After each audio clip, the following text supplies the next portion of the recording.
Okay, so this is a 2001 Sea-Doo GTI, and when I was trying to start it, I was getting a constant click. So I took the spark plugs out, tried to start it again, same thing. So I checked the solenoid was fine.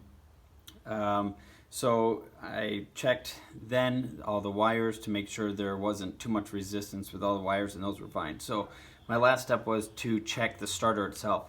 But if you notice, the exhaust manifold coming off the engine was right in the way because the starter sits underneath here.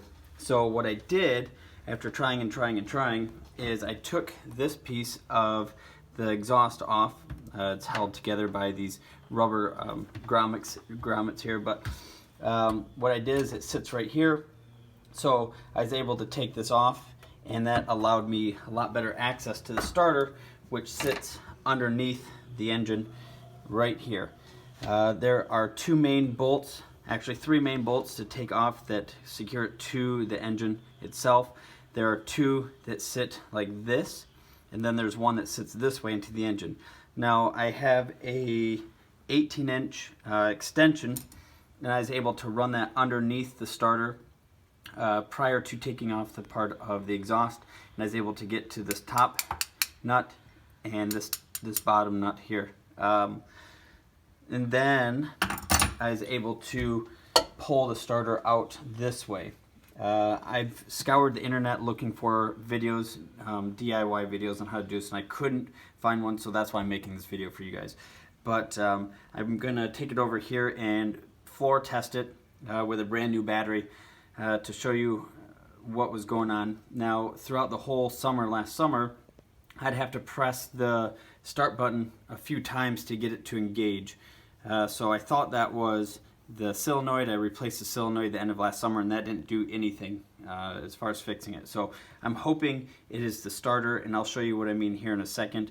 Sometimes electrical spark will actually engage the starter, and you can see the solenoid pop forward, and then sometimes it's just dead, there's nothing. So I will be replacing this and then trying it again, but I'll show you what it does if you come over here. So I've got it hooked up to a brand new battery. Right here I'm going to take the jumper cables, I'm going to take the negative and attach it to the casing of the starter, and here's the positive terminal right here. You want to see the solenoid pop out and this spin at the same time. So always stand on the starter, because if you don't, there you go.